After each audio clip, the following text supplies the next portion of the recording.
అంతర్జాతీయ రైతు దినోత్సవం సందర్భంగా సర్వేపల్లి నియోజకవర్గ జనసేన పార్టీ సమన్వయకర్త బుబ్బేపల్లి సురేష్ నాయుడు నియోజకవర్గంలో రైతులను సన్మానించారు. రైతే దేశానికి వెన్నెముక. అటువంటి రైతులను మనం కాపాడుకోవాల్సిన బాధ్యత మనందరి మీద ఉంది. గత ప్రభుత్వంలో పండించిన పంటకు గిట్టుబాటు ధర లేక సకాలంలో ఎరువులు అందక రైతులు అల్లాడిపోవడం, కౌలు రైతులు ఆత్మహత్యలు చేసుకోవడం జరిగింది.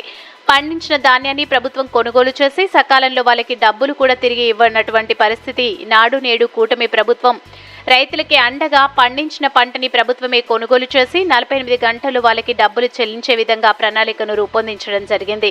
అంటే సకాలంలో విత్తనాల దగ్గర నుంచి ఎరువుల దాకా మొత్తం కూడా రైతులకి అందించే విధంగా, రైతులు రాజుగా చూసే విధంగా కూటమి ప్రభుత్వం యొక్క పరిపాలన కొనసాగుతుంది. కాబట్టి నేడు కూటమి ప్రభుత్వంలో భాగంగా సర్వేపల్లి నియోజకవర్గంలోని రైతులందరికీ అంతర్జాతీయ రైతు దినోత్సవ శుభాకాంక్షలు తెలియజేశారు.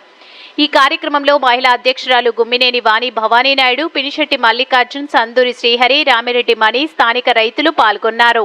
జై జవాన్ జై కిసాన్.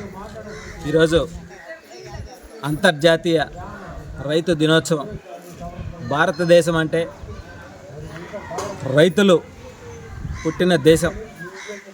అదేవిధంగా ఏదైతే 6 కాలం పాటు పంట పండించి ఆ పంటని చేతికొచ్చిన తర్వాత దాన్ని అమ్ముకోవడానికి అనేక ఇబ్బందులు, ఎన్ని ఇబ్బందులు వచ్చినా ఏమొచ్చినా సరే రైతు భూమిని వదలకుండా, పంటను వదలకుండా అనేక కష్ట నష్టాలను ఎదుర్కొంటూ పంట పండించి మనకి జానడు పొట్ట నింపేటువంటి రైతులకి ఈరోజు సర్వేపల్లి నియోజకవర్గ జనసేన పార్టీ నుంచి హృదయపూర్వక శుభాకాంక్షలు తెలియజేస్తూ, కూటమి ప్రభుత్వంలో ఈ కూటమి ప్రభుత్వాన్ని గెలిపించినటువంటి ప్రజలందరూ కూడా రైతులకు అండగా నిలబడే విధంగా కూటమి ప్రభుత్వం ఈరోజు పండించే పంటకి గిట్టుబాటు ధర దగ్గర నుంచి రైతులని అన్ని విధాలు ఆదుకోవడంలో ఒక అడుగు ముందుంది అనడానికి ఎన్నో ఆనవాళ్ళు. ఈ ప్రభుత్వం ఏర్పడిన తర్వాత 5 నెలల్లోనే రైతుల దగ్గర నుంచి ధాన్యాన్ని కొనుగోలు చేసే దగ్గర నుంచి వాళ్ళకి చెల్లించేదాకా కూడా 48 గంటల్లోనే రైతుల దగ్గర ధాన్యాన్ని కొనుగోలు చేసి వాళ్ళకి చెల్లింపులు చేస్తామని చెప్పడం నిజంగా ఎంతో గర్వపడాల్సినటువంటి విషయం. అదేవిధంగా ఇదైతే రైతు 4 వేళ్ళు భూమిలోకి పంపిస్తే మనం 5 వేళ్ళు మన కడుపులోకి పోయేటువంటి పరిస్థితి. అటువంటి రైతులు రాజులు కావాలని మేమందరం కూడా మనస్ఫూర్తిగా కోరుకుంటూ, కూటమి ప్రభుత్వంలో రైతులందరికీ అన్ని విధాల న్యాయం జరిగేటట్టు, సకాలంలో మందులు అందేటట్టు, వాళ్ళు పండించిన పంటకి గిట్టుబాటు ధర అందే విధంగా ఈ యొక్క కూటమి ప్రభుత్వం పనిచేస్తుంది. అందులో భాగంగా మా అధినేత జనసేనాని పవన్ కళ్యాణ్ గారు కూడా రైతు దేశానికి ఎన్నుముక, అటువంటి రైతుని మనం కాపాడుకుంటాం. ఎక్కడా కూడా రైతు విషయంలో ప్రభుత్వం వెనకడుగు వేసేదే లేదని ఆయన ఒక స్పష్టతతో ముందుకు వెళ్ళడం నిజంగా మేమెంతో గర్వించదగిన విషయం. అదేవిధంగా రాష్ట్ర ప్రజల్లో అందరికీ కూడా, దేశంలో ఉన్నటువంటి ప్రతి పంట పండించే రైతుకు కూడా హృదయపూర్వక రైతు దినోత్సవ శుభాకాంక్షలు తెలియజేస్తూ, గత 5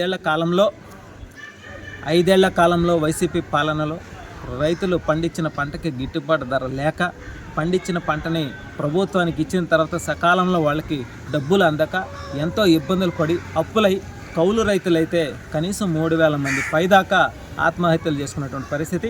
ఆనాడు మా అధినేత జనసేనాని పవన్ కళ్యాణ్ గారు ప్రతి కుటుంబానికి కూడా ₹1,00,000 లెక్కనిచ్చి వాళ్ళందరినీ కూడా ఆదుకోవడం జరిగింది. వాళ్ళ బిడ్డలకు కూడా భరోసా ఇచ్చినటువంటి వ్యక్తి మా అధినేత జనసేనాని పవన్ కళ్యాణ్ గారు. నిజంగా ఆయన వ్యూహంలో భాగంగా ఏదైతే కూటమి ప్రభుత్వాన్ని గెలిపించుకొని రైతులకి, యువతకి, రాష్ట్ర అభివృద్ధికి అనేక విధాలుగా దోహదపడే విధంగా ఈ యొక్క కూటమి ప్రభుత్వ పరిపాలన కొనసాగించే దాంట్లో వెన్నుముక్కలాగా పవన్ కళ్యాణ్ గారు కూడా నడిపిస్తున్నాడంటే నిజంగా మేమందరం అదే పార్టీలో ఉండడం గర్వకారణంగా చెప్పుకుంటూ, ఈరోజు ఐఏఎస్లు, ఐపీఎస్లు కావచ్చు, భారతదేశంలో పుట్టిన ప్రతి వ్యక్తి కూడా ఒక రైతు కుటుంబీకుడే.